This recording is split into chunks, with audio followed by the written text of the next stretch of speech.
And I'm sure a lot of challenges also come with that, right? Because in India, they also say that after every 60, 70 kilometers, you see a new community, people speaking different language, celebrating different festivals, eating different food.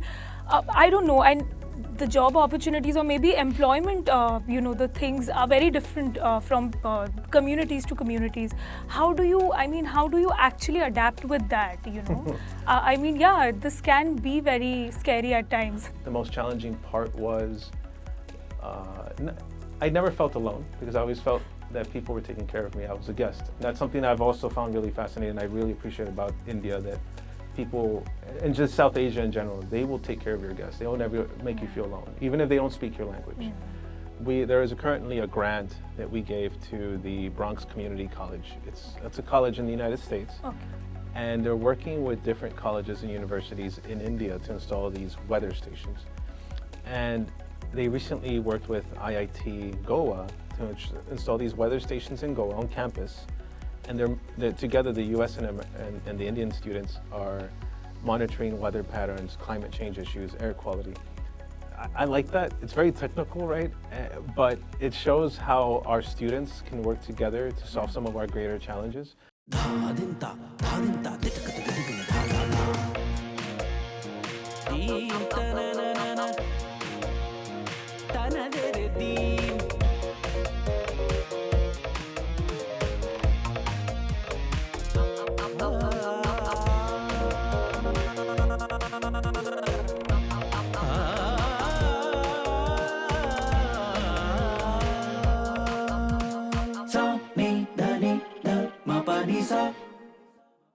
Hello everyone, thank you so much for joining in.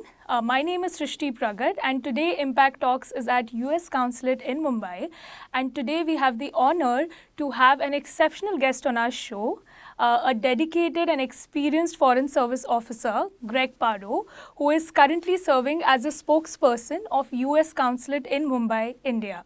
Greg, thank you so much for joining us. Thank you for having me here. Thank you. And we are very, very excited, to understand several things about being a diplomat, what it is to be a diplomat, your experience till now, and specifically about India.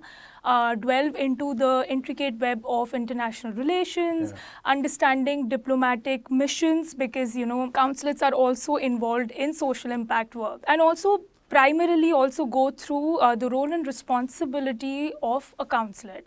So from somebody outside, we very little know about the role and the responsibilities that consulates basically have. So we understand consulates' primary work is to look into visa-related information and services. But I know you guys do multiple things here. I love one of the initiatives that you run here, Dosti House, if I'm right. Yes. So you run engaging programs. You also have your own podcast show, Charcha Cast, where you do cover stories that inspire. Not just that, you also dance, sing, celebrate festivals. And it was so nice to see that you also do a lot of online and offline campaigning programs. So before we get into all of this, let's go back to your childhood and start from there and understand that because while we were researching about you, your background, we were very curious to know more, because you come from a very interesting family background where your father is a third generation Mexican American and your mother is a Mexican. So you grew up in a bilingual household. I did. How has that been, and how has that actually inspired you to pursue your career in diplomacy and now making this transition into being a spokesperson? That's a great question. And again, like I said, thank you for having me on your show, in our place, which is kind of cool. And it just shows how we can do a lot of great work and through collaboration. To your question, yes, I am a Mexican American. That means I'm an American of Mexican descent. And my mother is a Mexican immigrant, and my father is actually fourth generation Mexican American. Oh, okay. Yeah. Not a problem. But it's interesting because you look into that. Yes. And I mentioned that, and why is it important that I point that out? I'm sure many of your viewers, but also it happens to me daily when I go and present myself as a US or an American diplomat, people are always confused. They're like, but we thought you were Indian. You don't look like an American diplomat. And of course, what does that mean? That means they probably expected somebody with white skin, blonde hair. And I think that's typically what they see on the media, in the media, or what they think or imagine an American is. And American can be anybody, an Indian American, it can be a Sri Lankan American, it can be a Chinese American. So I'm Mexican American, and I grew up speaking both English and Spanish. Spanish, the language that is spoken in Mexico. I think the first couple of years in my life, I thought that was normal. People speak two languages in any American household. That's what I believed. But then I realized as I got older that not everybody did that. Some people were just raised in a very one cultural kind of background in America that typically is English. So when I found out that I was different, I went through a period where I felt awkward. I was like, is this going to be accepted? So I at times used to hide that I knew how to speak two languages, because I wanted people to know I'm American. But as I got older, I realized how great it was that I spoke two languages. One beautiful thing about being the son of an immigrant was that I was able to travel to Mexico every summer to visit my maternal grandparents, or my nana-nani, as I would say. And I would have to speak in Spanish there. But of course, my cousins in Mexico used to not view me as a Mexican, they view me as an American. So I always used to have a foot in two different worlds. As I got older, I realized navigating different worlds all the time really gave me a lot of skills. There's something in America that there's a term we use, it's called code switching. Meaning, when I'm in a certain environment, I use certain characteristics or cultural characteristics I know. If I have to switch in another environment, I switch again. So what does this mean for me? It meant when I was with my American friends, obviously using the American lingo, talking about American culture. When I was with Hispanic or Mexican Americans or Mexican immigrants, for example, I would switch to Spanish, and there was a different lingo. So it's kind of like, when you're in Delhi, you use a certain way of talking, but when you go down to Madhya Pradesh, there's a different lingo. That's code switching, and you use it. And sometimes you do it subconsciously. And I think that's something that has served as a really great skill in diplomacy, because I'm always talking to different people from different walks of life, different economic stratas, different languages. And that's something you really need when you're navigating different cultures. So something that I was at one point in my life ashamed of, because I thought I was an outsider, I've embraced it now. And it actually helped me learn other languages, because I grew up speaking two. So thinking in two languages, kind of like in India, some people speak more than two languages, which is amazing. There are multiple, so many local languages here. So lovely, amazing. And how do you think this Hispanic heritage has actually, plays a role in the way you navigate your work, especially in India? Well, just for your viewers, what does Hispanic mean, right? Yes, please. Well, Hispanic is a term that is used in the United States, and it's used for communities who come from countries where Spanish is spoken. And so that's not just the country of Spain, but also a lot of its former colonies throughout Latin America. So Mexico, Argentina, Peru, Ecuador, Venezuela, Colombia. So they consider those individuals Hispanics. And then sometimes you hear the term Latino, which means not just Spanish-speaking countries, but also Portuguese-speaking countries. And so Brazil, or Haiti, which speaks Creole or French. So for Hispanic, that's what I am. So if people are wondering what's Hispanic. Thank you for the explanation. Even I had to research, go through the Google of understanding what that means. It's like somebody saying Asian, right? Yes. Asian can mean somebody from Singapore, somebody from India, Sri Lanka, Burma, Japan. Like, what do you mean by that, right? And it's good for people to know. But I'm always happy to explain what that is, because it explains my story. Absolutely. I might be wrong on the percentage. In terms of 18% of the population in the United States is Hispanic. 18? 18. I might be wrong. Approximate. Approximate, or I might be, I have the figures wrong. I'll look them up. But a lot of people, in terms of Hispanic culture, like I said earlier, I grew up speaking two different languages. I grew up in a household that was in the United States, but had a very Mexican-American culture. So what does that mean? Like, the food is different. And so, the way we communicate is different. There's a big emphasis on family or community. How has that helped me navigate my time in India, for example? So I'll just say, like, for example, in my hometown in San Antonio, Texas, And even when I would go into Mexico, visit my relatives, community plays a big role and family plays a big role. So there's no privacy. Everybody knows. Okay. When I first came to India in 2005 as a student, I realized that people always used to ask me about everybody in my family, including uncles and aunts. There was no sense of privacy. People like to get very close and talk to you. Yes. And I was like, oh my gosh, it reminds me a lot of Mexican culture. Yeah. And so I think that's what helped me adapt a little quicker to, I think a lot of my friends who came here from the United States to India, when they came to India for the first time, that emphasis on family, like community really being involved in your matters, no sense of privacy. It was just so different for them that they would say, I'm not used to changing. Like, why are people asking me about like my entire life? And I was like, oh, this reminds me of Mexico. So I think that's what helped me with adjusting a bit. Yeah. Still challenging, but it helped me adjust. The fact that people like to share big meals, food is it's an object that brings people together, especially in India. When somebody comes to your house, you serve them chai or whatever. And in the Hispanic culture, they will not let you leave until they serve you some coffee, some Mexican sweet bread. So it's very familiar to when I see that in India. And that helped me navigate. And I think that ability to, say, put an emphasis on relationships first has helped me in diplomacy, especially when we want to negotiate on much bigger objects like policy. You have to establish that relationship first. And I think it's ingrained in me. It's been ingrained in me since I was a child. So when I'm in India, I kind of know to be patient because business is going to work a little slower because whoever your interlocutor is wants to establish that relationship first. And so I think that's helped me a lot in when representing the United States in India. Wow, it's amazing, and it is actually so inspiring because right before the interview I shared with you, whenever I go to a new country, I get very intimidated initially. Like it takes me time to, understand the culture, language, food and everything.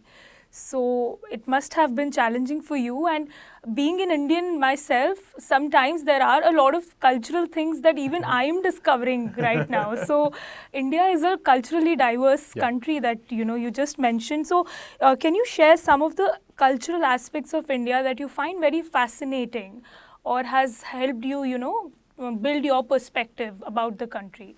The emphasis on it's not just the individual, it's the family, it's the community. Yeah. Solidarity. Yeah. And even if it's not perfect at all times, not to say everybody agrees all the time, there's this emphasis on that. And navigating that, I think, even though sometimes I understand that, it is a challenge when I just want to, say, for example, I just want to solve an issue that involves one person or that I believe it involves one person. I realize that it's going to involve many other people.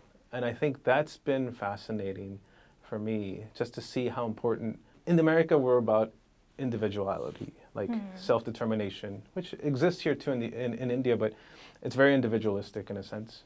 And there's its positives in that, on that too. But when you come here, it's beyond the individual. And I feel that's great because you're looking at the health of an entire community. And that's something that I have learned to appreciate. Like today, we had this, in our office, we had this giant holiday party. And it's including everybody. We're taking the time to thank people. In the United States, that might happen, but we wouldn't go to that extent. But I realize that if we do not do that, the morale is going to go down because it's so much part of the culture. You need to celebrate each other. And that's something I've learned to appreciate because I think it helps people become happier. You're never alone. You learn a lot about each other. You appreciate each other. Yes. So it's not just about work. It's about just being in somebody else's presence. And I think that's something that I've found really fascinating about India, and I appreciate. And I'm sure a lot of challenges also come with that, right? Because in India, they also say that after every 60, 70 kilometers, you see a new community, people speaking different language, celebrating different festivals, eating different food. I don't know. And the job opportunities or maybe employment, the things are very different from communities to communities. How do you actually adapt with that, this can be very scary at times. Well, so before Yeah. before we started today, Yeah. you were saying that you were fascinated on how I was able to adjust Yes. living in different places. Yes. I've lived in Delhi, Kolkata.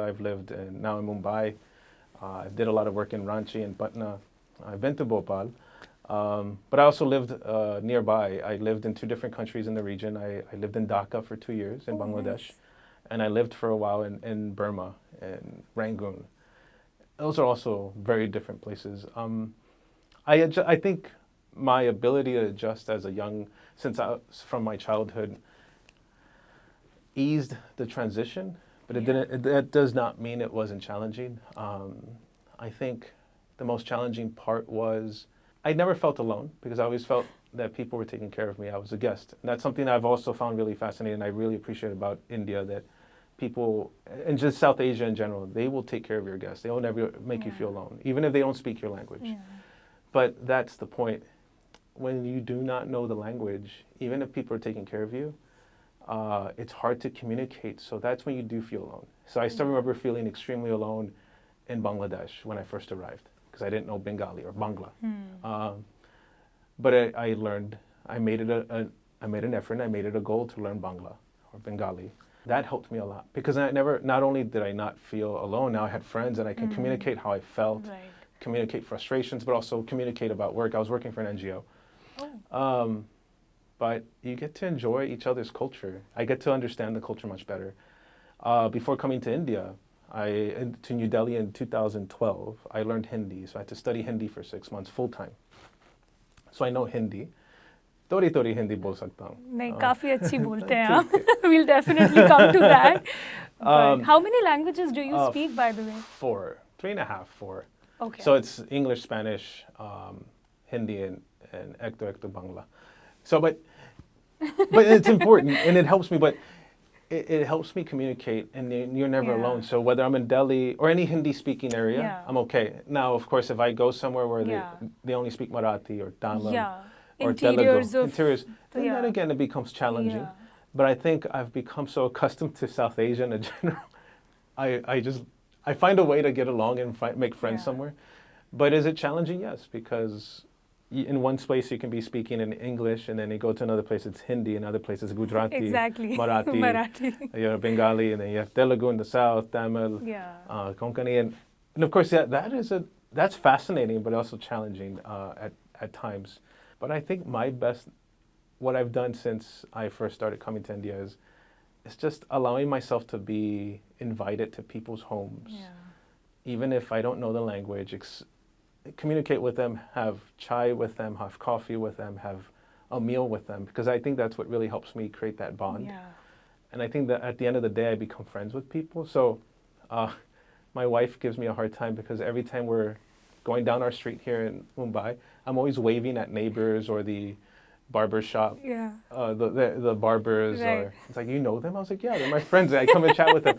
So I try to make friends with anybody I can because that's what helps me integrate myself into the community and feel less alone. And just when I need help, there's people around me. So. Wow, that's so interesting, and people are very accepting here. You just have to take the first step, and I feel that, as you mentioned, that's how people start, including you as a part of their community or their families. So that's great. Now let's just, I'm very excited to know about the Indian cuisines and the food that you have here. What all do you eat and what all do you enjoy eating? And do you also cook now some of the Indian dishes? So on a daily basis, I can eat dal chawal. I'm fine. Or rajma chawal, I'm fine. And I'm happy with that. But I don't want to get myself in trouble and say I like this one particular cuisine, because then people are like, wait. I think I'm going to say the same thing our ambassador said. I'm going to eat my way through India. Okay. My mouth is watering just thinking about the different foods. There's so many different delicious, amazing foods throughout India. So whether you're in the south and you're having South Indian food, whether it's dosa or what is it, lemon rice or curd rice. Dahi chawal. Or you go to West Bengal, and I love their dal bhat mach. or if you're like in places like in Jharkhand or Patna, you have Litti Chokha. Yeah. You're in Mumbai, Vada Pav. Vada pav. It's amazing. You go to Punjab, you have Punjabi food. I love biryani as well. It's just really great.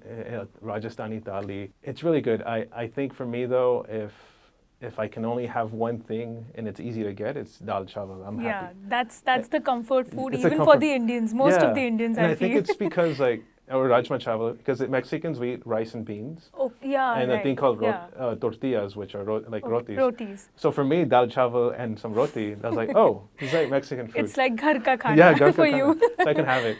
I love to make dal. I love to make pulao at home. I have taken a biryani cooking class, but I have not prepared the biryani in my backyard like I wanted to, and despite buying a pot this big. Yeah. But yeah, I cook some of those foods, and especially being here, it's like, well, let me cook some of these foods, see if they're okay. But yeah, the food in India is amazing. And Yeah. also the Northeast. I've traveled throughout the Northeast, and the Northeast food. Yeah, so it. Lots of variety. Yes. Okay, now let's just talk about the festivals in Yeah. India. And, are there any festivals that you particularly enjoy or you find very fascinating and meaningful? And how many festivals are you aware about? I mean, you must be... I'm still very limited in terms of my experience, and I'm only Okay. saying that because India is so big. Yeah. I lived in Delhi for 2 years, so obviously Diwali in the North India was amazing. Yes. And I'll talk more about that later on, Yeah. I guess when we go further down Yes. in the questions. But Diwali in North India is amazing. And I lived in Kolkata, so Durga Puja. Also in Kolkata, when I was there, Ramadan, going to the Eid markets at night, and I had some really good friends who would take me there after iftar. It was amazing. And of course here with the Ganesh festival, it was my first time. Ganesh Chaturthi. Yeah, Ganesh Chaturthi. It was amazing to see that. I guess in every different place in India, people celebrate things differently. Yeah. So I was raised Catholic, and I've never been in a city where there are so many Catholics in India. And I live in Bandra, and there's a lot of Catholics there. And the way they celebrate Christmas is also very different from the way I celebrated Christmas. And I find that fascinating. So it's been amazing to see how different communities throughout India celebrate. What's the difference exactly? Oh gosh, it's I still like, for example, one thing I liked that they do is they put these nativity scenes. They make them right in front of their homes. Okay. And I haven't seen that. It's almost like a competition. It reminded me of the pandals at Durga Puja. Yeah. That everybody has a pandal with Durga. Pandals, right. Yeah, and then here's like baby Jesus now. Oh. And so we do have nativity scenes in the United States, but not in the way that it is here. And then some of the decorations were also very different. And so for me, I was like, wow, this is really fascinating because there's, as they say in Thailand, same but different. Yeah. And so it helped me appreciate even my own religion that I was raised with in a different way. But yeah, I just, there's so many different festivals here where I still need to explore the Parsi holidays. Holi. Holi. Yeah. Obviously Holi I've done. Yeah. Things, I think it's Lori or? Holi. No, but there's also Lori, yes, Lori. yes. I still need to explore a lot of these Yeah. other festivals. They're fascinating. And the one thing I like a lot is just, they're not, that's what I was going to say. The big difference, say for example, Christmas in Bandra versus Christmas in the United States, is that, again, it's just very community focused. It's the entire neighborhood celebrating together, as opposed to where I grew up, it was just each home celebrating separately. Oh. And here it's again together. And that's how we unite, as a culture. And it's not just Christians, it's Hindus, it's Muslims, yeah, it's Sikhs. absolutely. Very coming similar. to celebrating Yeah, Christmas. so everybody Really. celebrates everything. Exactly. Every possible festival. Yeah. So even Diwali, we have our Muslim friends coming and celebrating it with us. We going to their place on Eid. Yeah. So yeah, it's quite interesting and trying their local, the religious stuff and the food that they make. So all of that is quite interesting, and thank you for sharing that. It was quite informative for us as well. As I said, that there's so much for even us Indians to explore about India. So yeah, that was quite informative. Also, can you share some of the experiences or interactions that you had with people in India that you feel has influenced in some way your perspective? Some interactions that has left some kind of impact on your mind or in your life in general? I think the fact that in the United States, we obviously, it's a majority Christian country, but there are Hindus, there are Sikhs, there's Muslims, Buddhists, there's Jews. I mean, everybody's there. Yeah. But because our country, in terms of the landmass, is so wide, so vast, you can go miles and miles and not see a religious institution that's not Christian. You see churches everywhere. Yeah. Here, it's different. I can be in front of a gurudwara and then cross the street and there's a mandir. Yes. And then go across the street and there's a masjid. And then go across the street and you go to church. And everybody's close together. Yes. Does it mean everything's perfect all the time? No. But people, because of proximity, they're always talking to each other. And I love the fact that there's an understanding for each other. Is our understanding always fully there? Probably not. There's always disagreements, like in every place. But there's this appreciation, like we're saying, that they're celebrating each other's culture. And I really feel that here in India, there's an opportunity to better understand the neighbor who's of a different faith, as opposed to other places around the world where you live so far apart from each other that you'll never see an institution, a religious institution or a house that's different than yours. And here that stayed with me a lot. And the fact that I can go to my barber shop that's owned by a Goan Christian and it is staffed by a mixture of Hindu and Muslim barbers, and they all talk to each other and celebrate each other's festivals. For me, that's really left a huge impact on me, especially in a time where there's always misunderstandings between people of different religious faiths, also biases against people of other religious faiths. And here are people, again, talking to each other. Now, again, is it perfect all the time? No. But I think that's something that has really stayed with me. And so every time I leave India and I go back to the United States, I miss that diversity around me. And I think that's why I every time I come to India, there's this comfort in that there's people from different religious institutions hanging out with each other, and there's an appreciation for each other. That has really stayed with me, and just appreciating the other, appreciating that somebody's coming from a different perspective. I think that has really that's been really, I'm really grateful that I've had that experience so far in India, because that's something I have taken with me every time I've left. So that's something that's been really good. Yeah. Thank you for sharing that. Now let's just, come to, because US Consulate is involved in a lot of social impact work, and because you have also had experiences of working with different organizations, and at the Consulate also here you're working with national, local governments, organizations.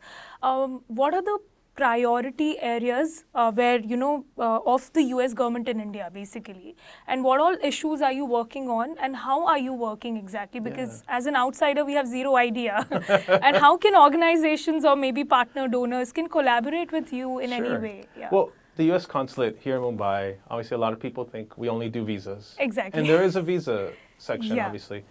Our first priority is to take care of American citizens living in Maharashtra, Madhya Pradesh, Chhattisgarh, Goa, Gujarat.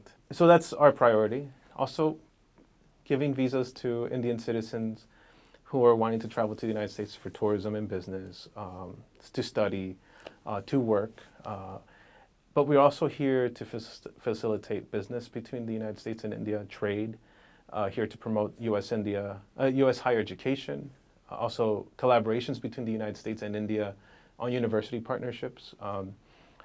And our priorities as a consulate here are economic prosperity, inclusivity, and security. A big focus there is women's economic empowerment. We're in Mumbai, where it's the financial capital of India. And there's so much going on here. And then you have Gujarat, there's so much going on there. Madhya Pradesh is becoming the central hub of India. And so obviously there's a lot of trade going on, a lot of economic opportunities. And one of our main focuses is to ensure that we're working together with India, different Indian partners, whether it's the local government, NGOs, entrepreneurs, businesses, to kind of level the playing field so women have more opportunities to not just join the workforce, but to be retained in the workforce through mentorship, through leadership training, et cetera. And so we do a lot of that. What does that mean for me as a spokesperson?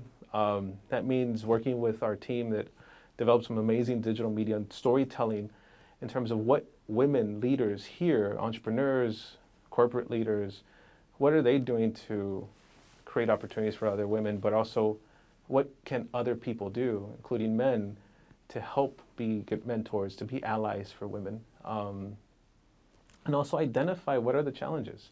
We see a lot of women dropping out of the workforce despite going in, but only because are there opportunities in terms of transportation, safety, is there childcare? I mean, there's so much more to go on. So we work a lot with different partners in India to try to address these issues, try to share the stories of successful women so other women can see and learn lessons from there. For me as a spokesperson, we talk about, okay, when we're inviting the press to cover our stories, because we've had NASA here, we've had the International Olympic Committee here, do we ensure that we're also inviting female journalists? Are we just inviting male journalists? We don't want a room full of men. We also want to do that. So I want to create opportunities for women, because there's a lot of women out there who are covering these issues. We need to make sure that we empower them. So that's our big focus there. So that's why we go beyond just visas, even though that's a major issue. We do so many other things here, and I think that's where I find fascinating, to be able to tell that story, to meet with folks like yourself who are doing great things in Bhopal, and see how we can identify ways to tell that story of women who have been successful, but also identify those challenges and try to find ways to address them together. Like you shared about, the work that the Consulate is doing in terms of, community service and social impact.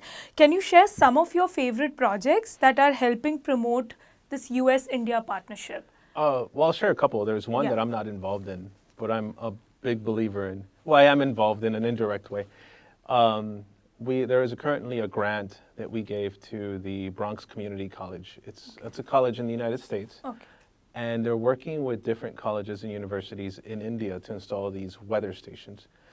And they recently worked with IIT Goa to install these weather stations in Goa on campus. And together the US and the Indian students are monitoring weather patterns, climate change issues, air quality. I like that. It's very technical, right?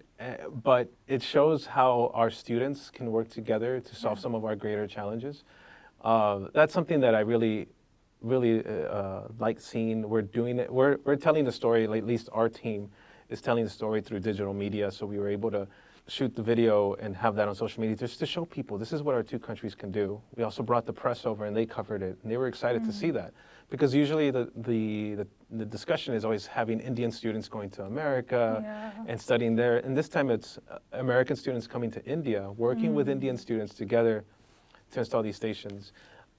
Another thing that we're working on too is like a disinformation campaign with young students to address the issues right now that we're having to deal with online. So there's so much disinformation, whether it's in politics or in the health industry, in like the Bollywood industry. You can ruin people's careers by creating disinformation. So fact checking, and I think that's really great. But the other thing that I really like is what I mentioned earlier, is telling the stories of successful women corporate leaders and sharing their stories with others to see how they were able to succeed and climb the ladder. Because that's an opportunity to tell somebody who's barely entering the workforce, to let them know that they're not alone in facing some of these challenges. Other people have also faced this challenge, but they're there to share some of this knowledge with you. So that's something that I really love doing, because we get to work with people from different walks of life, and not just from people from Mumbai. We're working with people from Bhopal. We're working with people from Goa. We're working with people from Pune, these different places. So it's not just the major cities, it's everywhere else. And that's something that I really like and I find fascinating. And I hope we can continue to do much more together with India to address some of our greater challenges that we're facing in the world. And I would really also want to know now, this wasn't a part of the question, but now I'm very curious to know. You're making me nervous. How has your experience of working with the Indian government been? Like, how is it different from, you have worked in other countries as well. How do you feel is working with Indian government is a little different, or in what terms you feel is it the difference basically? Yeah.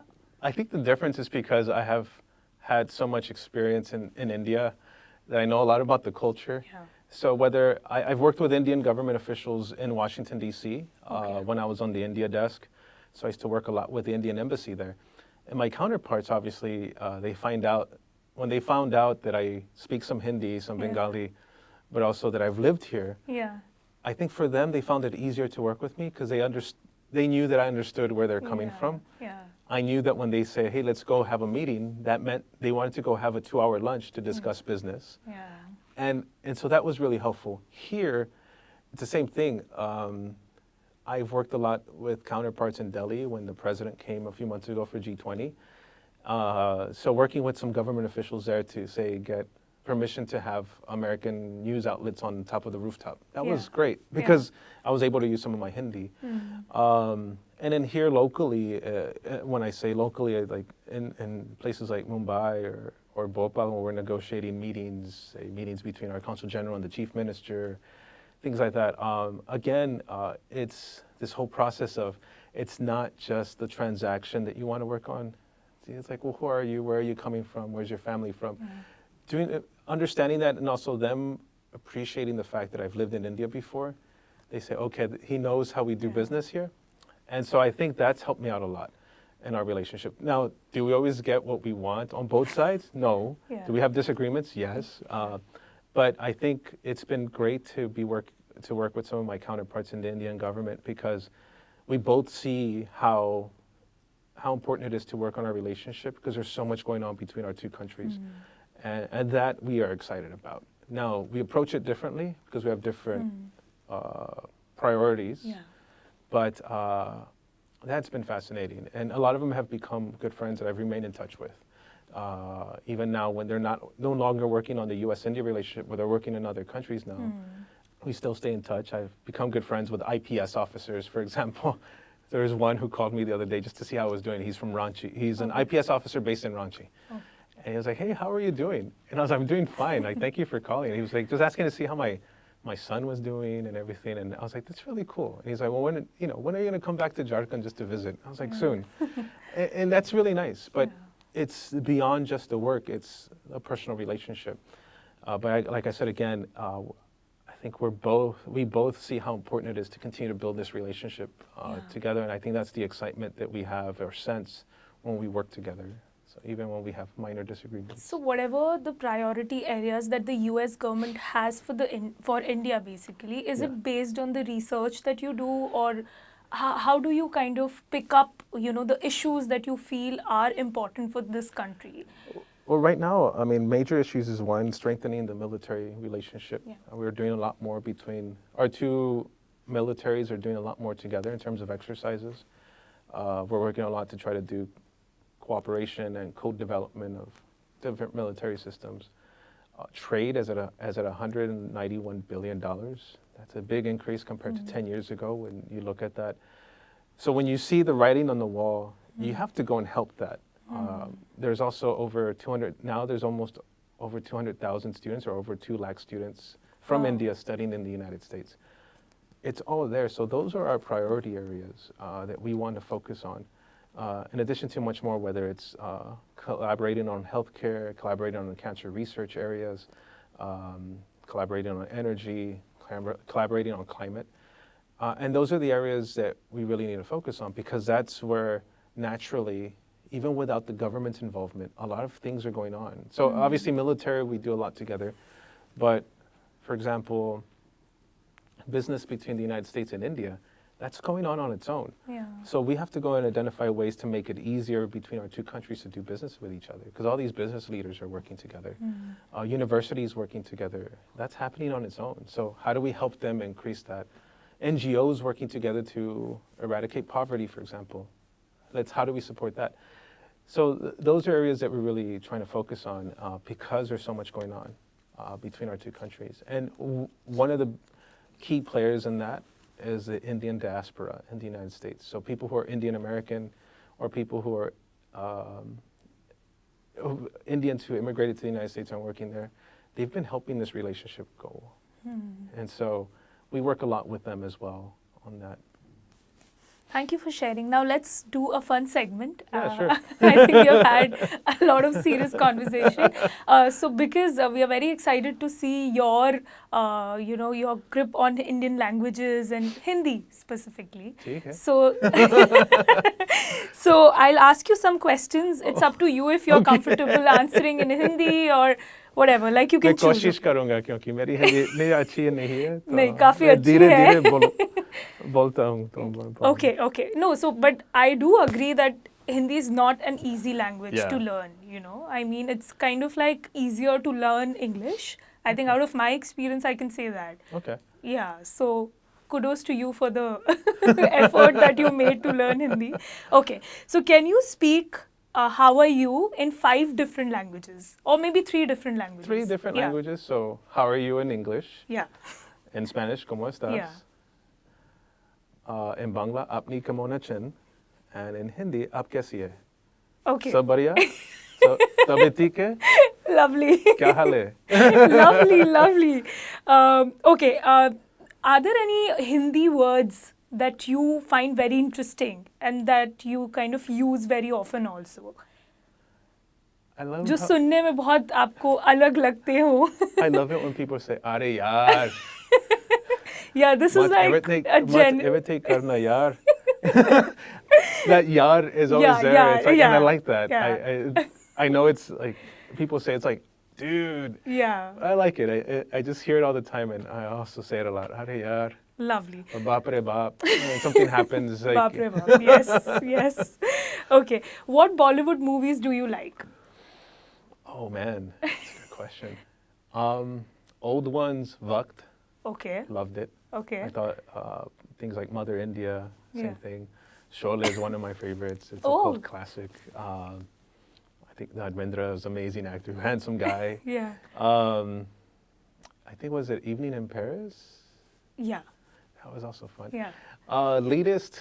I mean, obviously everybody's gonna say DDLJ, so yes, Yeah. I have fun with that. But I like Swadesh. Swadesh. Yeah. If somebody asks me name that one Yeah, Shah Rukh Khan movie you really like, know. Swadesh, Yeah. because it talks about a guy coming back Back to his home Absolutely. to contribute his skills to his Yeah. community. And I think that's something that I find really personal because I also Yeah, like to go abs- home and do. We yeah. were talking about you going back to Bhopal Yeah. and contributing your talent to the betterment of Bhopal and the Absolutely. people of Bhopal. That's one of my favorites. I love the Jolly LLB 2 for some reason. Akshay Kumar. Akshay was there, Kumar. I yeah. love the comedy.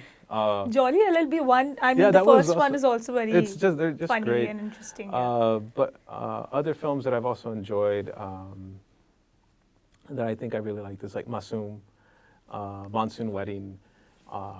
Those I thought were really great. Any Bollywood actress that you Actress like, or maybe who are just great actresses. Yes. You're gonna get me in trouble with my wife.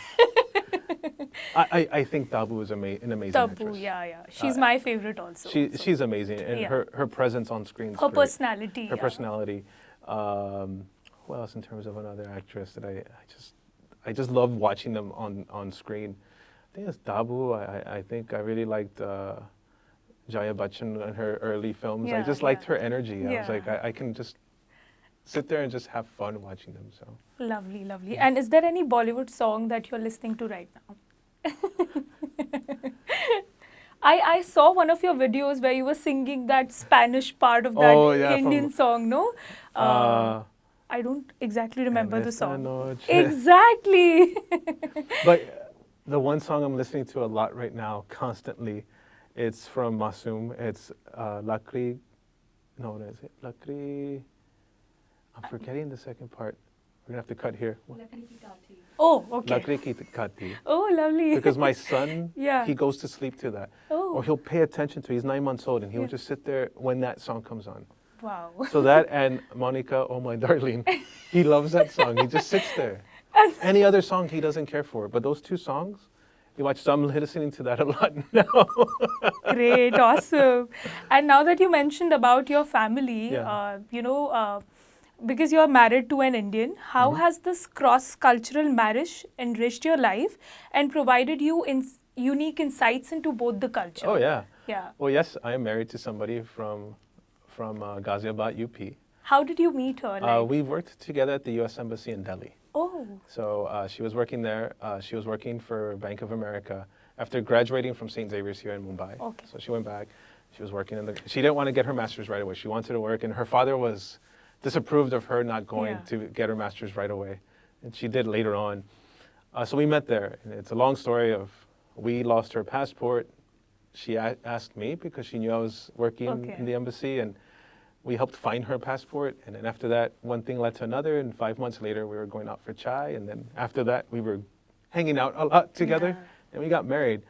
I think a lot of what we talked about before of these similarities in terms of my Hispanic culture and Indian culture of like when she told her family about me, her parents, obviously I had to meet her brother. yeah. I had her meet her cousin brothers, Yes. her taujis, her Different fufaji, layers of approvals. mamas, mommies, her other cousin brothers, and they're like, so Okay.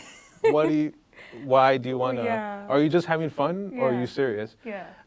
But it was fascinating to see all that, and of course that's not something I would have gone through in the United States. It's like Yeah. you propose to a girl and then you both just tell your parents, hey, we're getting married, and it was like, okay. It's all okay and done. Here I had to get approval by many people, but I really appreciated that because it was like this whole family unit that is taking care of their family member, in this case my wife, to make sure that we're going to unite. So it's not just marrying a person, you're marrying a family, a culture, and that's been great. And sometimes when I go home, I was like, wow, my household is very Indian in culture. My son is listening to Bollywood films. And if you would have told me this 20 years ago, I was like, Yeah. probably not. I mean, I would have never imagined. Yeah. So it's been fascinating just to see how our two different cultures have combined. Because it's intermixed. It's Indian culture, then my Mexican, Hispanic culture, and then you have American culture there. Yeah. So it's all mixed together. Yeah. And I think that's fascinating. So even my mom has still tried to understand more and more Indian culture. And I think she was watching a Mexican soap opera, but that was based in India. And there was so much that she learned there. So the second time she came to India, she already knew how to everybody she was going to like, namaste. And she was like, oh, this is what happens, right? When you meet a Yeah. family. I was like, yeah. And I was like, how did you Yeah. learn this? The soap opera. Yeah. So it's been cool to also see my parents try to learn more, especially my mom, to learn more about the culture. And my father, he appreciates the food. Yeah. But also my in-laws just sometimes taking an interest in how I was brought up. So it's been great. And I think that's something that's been fascinating. So when we talk about US-India Dosti, it's not just what I'm working on. I was like, oh yeah, it's also my family. Yeah. Thank you so much, thank Greg, you. for doing this. This was an incredible conversation, and I really want to thank you for taking time out, and obviously the entire team for doing this, setting this with us. I should be thanking you and your team for coming out here to Mumbai. and Thank doing you this. for inviting us. Because I feel like you all are doing us the favor because it helps us Yeah. tell our story. We really appreciate that. But it's also just great to see someone like yourself going back home to Bhopal, contributing this talent to tell different stories, because I'm sure you're inspiring many different people Yeah. with the stories you're telling in whatever work they're working in, right? So that's really great. So also kudos to you and your team, but Thank you. I should be thanking you as well. Thank you so much. I hope we see each other again next time I'm in Exactly. Bhopal. Yeah. I hope this is just the beginning of our collaboration, Yeah. and we do get to work and Yeah. meet more often. And you can also show me where I should go and eat. I've had the kebabs in Bhopal, so Oh. now I need to taste other Now, things. this time when you come to Bhopal, please reach out to us. Yeah, will We'd do. love to take you around. Yeah, it's been- Yeah. I love the climate there. Yeah, And it's yeah. very clean. It's a smart Yeah, city. yeah. It's very nice. A lot of lakes and nature and all of that. Thank you so much, Thank Greg. you. One last this thing that we want to do with you. Any last words? How was this experience today for you? In Hindi, if possible. And any Let me last think. words for the audiences who are watching us today? Yeah. So आप सभी को बहुत बहुत धन्यवाद आने के लिए, क्योंकि हम बहुत खुश हैं कि आप लोगों ने हमको ये मौका दिया, ये हमारा, क्योंकि हमने हमारा कहानी, हमारा काम के बारे में बता सकते थे। यह बहुत ज़रूरी है, क्योंकि सब लोग सोचते हैं कि हम सिर्फ वीज़ा का काम करते हैं, लेकिन हम बहुत और काम करते हैं ये वुमेन्स इकोनॉमिक एम्पावरमेंट, व्यापार क्या और एजुकेशन पर। सो आप लोगों को बहुत बहुत धन्यवाद और मुझे उम्मीद है कि हम फिर से मिलेंगे और भोपाल में फिर से मिलेंगे। सो बहुत बहुत धन्यवाद आपका भी, and this made my day, thank you so much. Thank you.